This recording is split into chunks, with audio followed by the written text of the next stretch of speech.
The trade was sealed with spit and silence.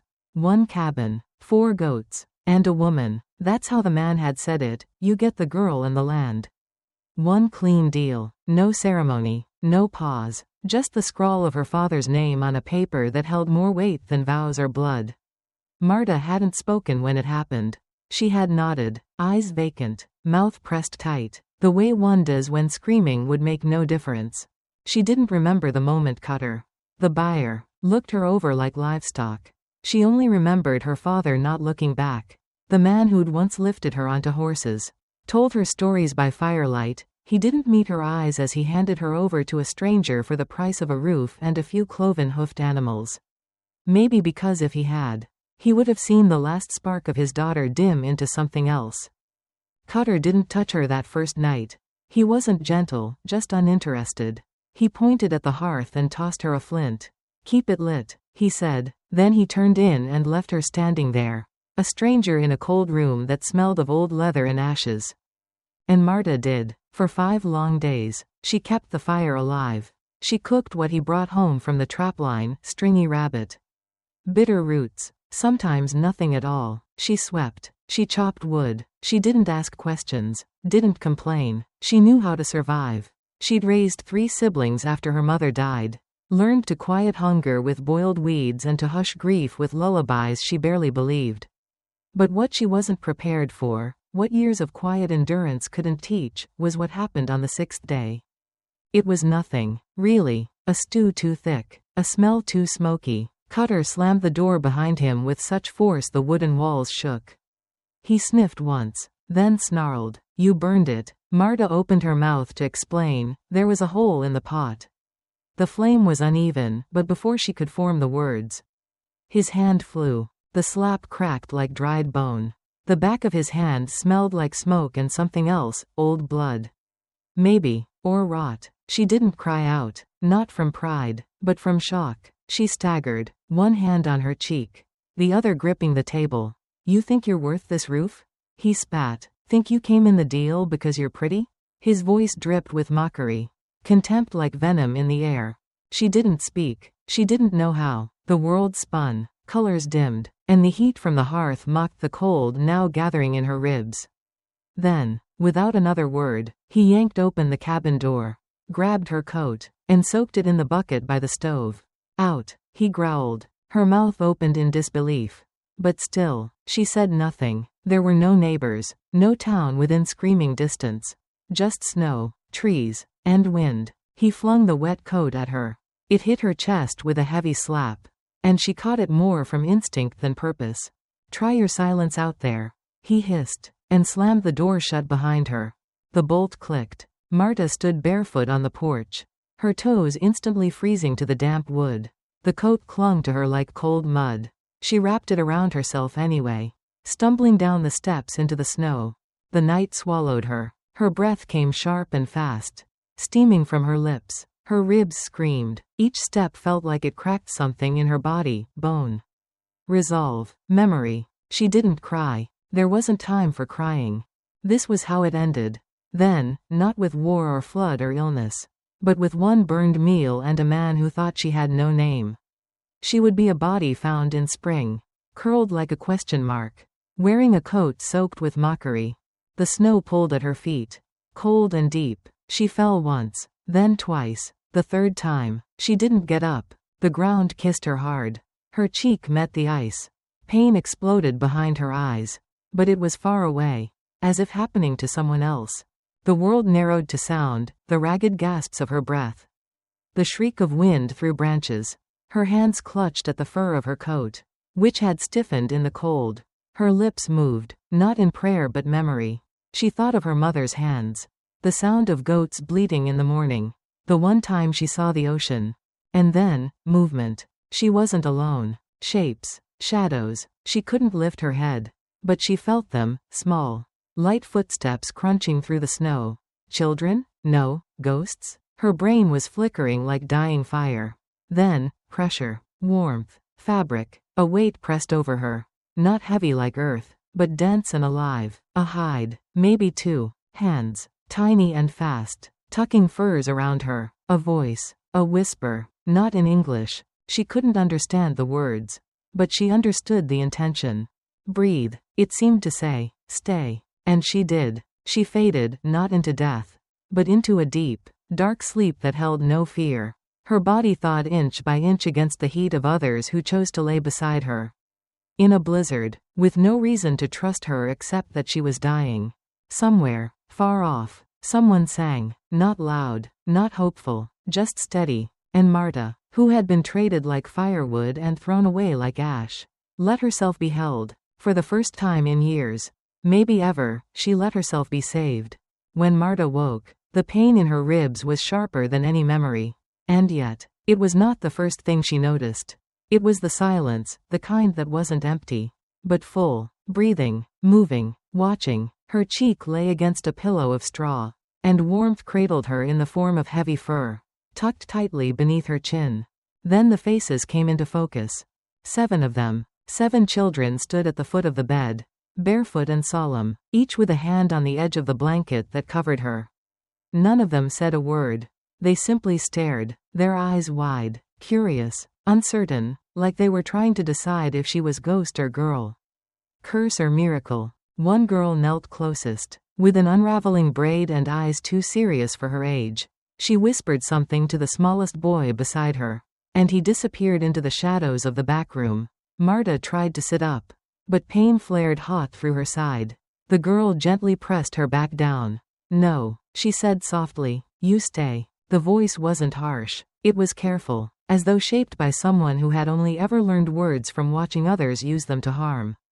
There was no fear in her eyes, only patience. The boy returned moments later with a wooden bowl of warm broth. The girl lifted Marta's head and fed her slowly, spoon by spoon. It was bitter, made of bark or roots, but the heat spread through Marta's chest like a second fire. She hadn't realized she was trembling until she wasn't anymore. What is this place? Marta rasped. The girl tilted her head, as if searching for the right English word. Home, she finally said. Where are your parents? The answer came not in words, but in glances. The girl said simply, gone. Mama, long time. Father, hunting. Not back. Marta blinked. How long? The girl held up her fingers. 4, maybe days, maybe weeks. The room was small, divided by hanging blankets and patched quilts. Everything was handmade, shelves carved from split logs, tools tied with sinew, beds stuffed with hay. But it was clean. The fire crackled, a pot simmered, children stirred and moved and cleaned without anyone telling them to. It was strange, how normal it felt, despite the strangeness of it all. Why did you help me? Marta asked. For a moment, no one answered. Then the eldest boy near the hearth spoke, his voice broken but firm, because, you not him. Marta flinched. Him? Cutter. The girl whispered. He, try. Mama stop. Then Mama, gone. Something deep inside Marta cracked. Cutter had been here. He had left his mark, not just on her, but on them too. The smallest child, no older than 4, climbed onto the bed and curled into Marta's side like a kitten seeking warmth. She didn't push him away. She couldn't. His little fingers gripped the edge of her sleeve, and something in her heart, bruised but still beating, shifted. These were not just children. They were survivors, like her. They had wrapped her in furs without knowing her name, fed her, tended the fire. They didn't ask where she came from. They only made space for her. By the 3rd day, Marta could walk again, barely. Each step was a test, her ribs aching like distant thunder. When she reached for the door, the girl, Suli, she had learned, grabbed her sleeve. Too cold, Suli warned. He find you. He thinks I'm dead. Marta whispered, let's keep it that way. But as she looked back at their faces, 7 sets of eyes watching her like she was a book about to close too soon, her resolve faltered. I can't stay, she added, mostly to herself. This isn't my life. But whose life was it? Theirs? Or hers? Hadn't they both been claimed and abandoned? Bought and discarded? That afternoon, Marta sat by the fire while the children worked in soft rhythm. One stirred the pot, another scrubbed the floor. Pip, the smallest, sat at her feet, silently sorting dried roots into neat piles. Toma, the eldest boy, sharpened a blade with a steady hand, not because someone told him to, but because it needed to be done. No one asked her for anything. But they left space. That was enough. Marta found a torn moccasin by the hearth. Her hands, guided by memory, began stitching. She hadn't sewn since before her mother's death. The needle bit through hide and time. When she held up the repaired shoe, Suli smiled. "You sew good," she said, glowing. Marta didn't respond, but her fingers didn't stop. That night, she helped cook rabbit stew, thickened with powdered root. The scent filled the cabin, made it feel like a celebration. They ate in near silence. But not a cold one, just a shared quiet. The kind that didn't need words to be understood. She slept better that night, curled between two of the younger girls. The fur draped over their small bodies and hers. In her dreams, there were no slaps, no snow, no empty homes, only the gentle weight of children breathing beside her. In the morning, Marta tried again to leave. She stood by the door, hand on the latch. But this time, it wasn't her body that gave out, it was her will. The cold outside was real, but it was the warmth behind her that made her stop. She turned. The children were watching. She couldn't say the words. Not yet. But that afternoon, she began cutting hide scraps for mittens.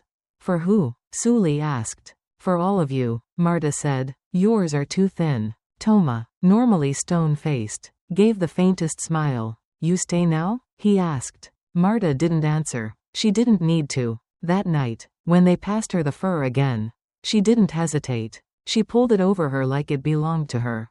Like she belonged to them. And for the first time since she was sold, since she was struck, since she was left for dead in the snow, Marta felt something fragile, precious, and unfamiliar begin to grow in her chest. A reason to stay. The knock wasn't loud, just 3 sharp raps on the door, controlled, measured, like a blade being tapped against bone. But Marta knew that sound. She had heard it in her sleep for weeks. She had heard it the night her father handed her over like a sack of grain. The night Cutter first crossed her threshold. She didn't freeze, not this time. Suli stopped mid-stir, her spoon hovering above the stew pot. Eyes wide, the youngest boy whimpered. Toma stood slowly, reaching for the old hatchet hanging beside the door. Marta stepped in front of him. "No," she said, steady, "it's mine." Toma hesitated, his eyes flicking between her and the door. Then he stepped back. Marta placed her hand on the latch. The wind howled outside, but inside the cabin, it was silent, except for her breathing and the soft shift of children watching. She opened the door. Just a crack. And there he stood. Cutter. Damp from snow, boots caked in frozen mud, hat clutched in his hands like some poor man's idea of humility. But there was nothing humble in his expression. His mouth curved upward, mocking.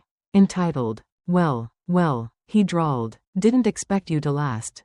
Figured the coyotes got you." His eyes flicked past her, scanning the warmth behind her shoulder. "But looks like you crawled somewhere cozy." Marta didn't flinch. Not this time. "What do you want?" she asked, voice flat. "What's mine?" he replied, as if it were obvious.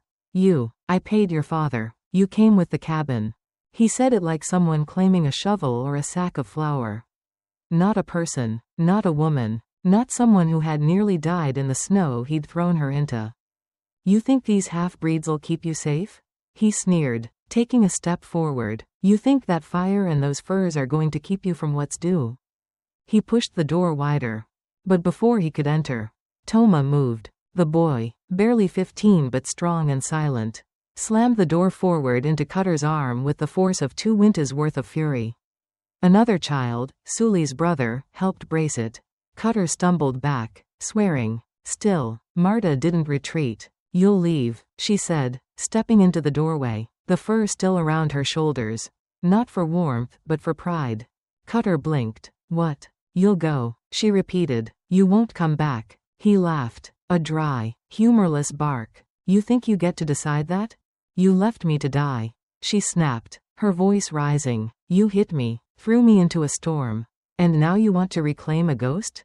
He sneered. "You're no ghost." "No," Marta said. "I'm not. I'm what happens when the forgotten find each other." Cutter lunged forward, maybe to grab her arm, maybe to knock her down again like he used to. But he didn't get the chance. Toma and the second boy slammed the door hard, and Cutter's shoulder cracked against the frame. He cursed, staggered back, And for the first time, he looked unsure. Inside the cabin, not one child cried. They stood like pillars, shoulders straight, eyes clear. This wasn't fear anymore. It was resistance. Cutter kicked at the door. Once, twice. "You'll regret this," he shouted. "You think that town will take your side? You think they'll listen to a whore who—" The lock clicked. The door didn't budge. Marta didn't move. Only her breath trembled in the cold. He stood outside, fuming. She could see the muscles in his jaw twitch, his fists curling at his sides. Then, finally, he spat in the snow and turned. Back into the trees. Back into whatever hole he'd crawled out of. Marta watched him until the forest swallowed him whole. Only then did she turn back inside. The firelight met her like an embrace. The children still stood in place, waiting, not just for safety, but for certainty. "He might come back," Marta said softly, her voice hoarse. "But not tonight." Toma stepped forward, silent as ever. He placed the hatchet gently at her feet. Not as a burden, but as an offering. She didn't pick it up. She didn't need to. She had already cut herself free, with words sharper than any blade. Later that night, when the children settled around the fire, Marta sat beside Suli and placed a hand on her back. "We protect each other now," she whispered. Suli didn't answer with words. She just leaned her head against Marta's shoulder. Soft and solid. They didn't need lawmen, or preachers, or fathers who signed away daughters like land deeds. They had chosen each other. And sometimes, that was more powerful than any weapon.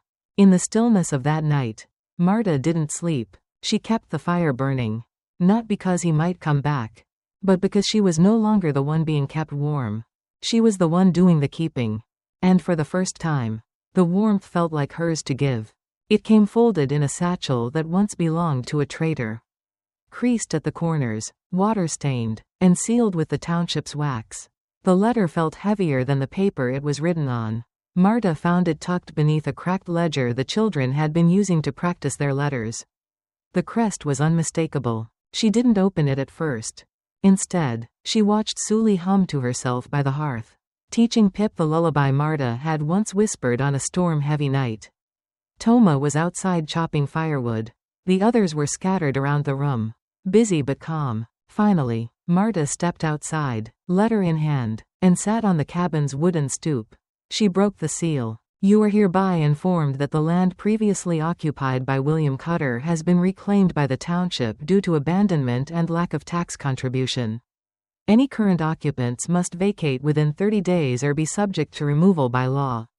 No signature, just ink and threat. She read it twice, then folded it carefully, slid it beneath a stone by the fire pit, and said nothing. That night, she stitched a tear in the curtain and helped Pip with his alphabet.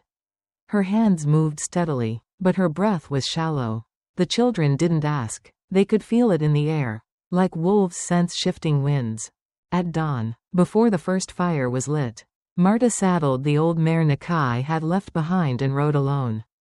The trail to Dry Creek was long and still half choked by snow. Her fingers ached by the time she saw the crooked church steeple tilt against the sky like a weary soldier. Nothing had changed. The same cracked boardwalk, the same rusted hitch posts, the same silence that met a stranger with too much attention. Marta dismounted and tied the reins outside the sheriff's office. The door creaked like a warning when she pushed it open. The sheriff didn't look up from his ledger. "Well," he muttered, "look what winter blew back." Marta stepped forward and placed the letter on his desk. "I got your notice." He raised an eyebrow. "Then you know the land isn't yours." "Was it Cutter's?" she asked, voice even. "The man who bought people and left them to die in the snow?" The sheriff didn't answer. Marta didn't give him the chance to dodge. "I didn't just survive out there. I built. I fed children. I buried their mother and kept their names alive. I taught them to read. I taught them to speak. And I kept them warm through storms that would have broken men twice your size." He shifted in his chair. "That doesn't make it legal." "No," she said. "It makes it right." The air between them tensed like a bowstring. "I didn't come to beg for permission." She continued. "I came to say this, if anyone comes to take that cabin, they'll be taking it from children who've already lost more than most men can imagine. And from a woman who refuses to lose anything else." The sheriff stared at her. For a moment, He looked like a man who might want to argue. Then his eyes fell to the paper on his desk. Marta didn't wait for a reply. She turned and walked out. Head high. No crowd followed her. No one called her name. Dry Creek remained exactly what it had always been, a place that closed its doors to stories it didn't want to hear. But Marta wasn't telling stories anymore. She was living one. And she was done letting others narrate it for her. When she returned to the cabin, the sun had dipped low, casting orange streaks through the trees. The children ran to her before she could dismount. Toma took the reins. Sully pressed a warm bowl of stew into her hands. They didn't ask what happened. They didn't need to. They trusted her. That night, after the fire had dimmed and the younger children had fallen asleep, Marta carved something into the wooden frame of the cabin door. Not her name. Not a warning. Just a word. Ours. Deep. Bold. Final. This place didn't belong to the town. Or to Cutter. Or to the cold. It didn't belong to the laws written by men who'd never lifted a sick child in the night or braced a roof against heavy snow. It belonged to those who had claimed it by surviving it. By building with hands blistered from labor. By sharing silence and soup and story. By choosing each other. Again and again. In the days that followed. Nothing changed. And yet, everything did. Marta moved through the cabin with the quiet certainty of someone who no longer feared losing what she'd earned. She taught Sully to mend curtains and Pip to mix poultices. She helped Toma split logs and showed the younger ones how to trace letters in ash on the hearthstone. No one from the town came. No sheriff. No papers. No boots crunching through snow with hollow threats. And if they ever did? She would meet them on the steps again, not as a servant. Or a victim. Or a girl who came as part of a trade, but as the woman who stayed. As the mother not chosen by birth. But by firelight. By fur blankets shared in silence. By names whispered in trust. As the one who said no. And made it true. Spring came slowly. Not with fanfare or flowers. But with the soft melting of snow along the base of the cabin. With icicles dripping from the eaves like a clock ticking forward.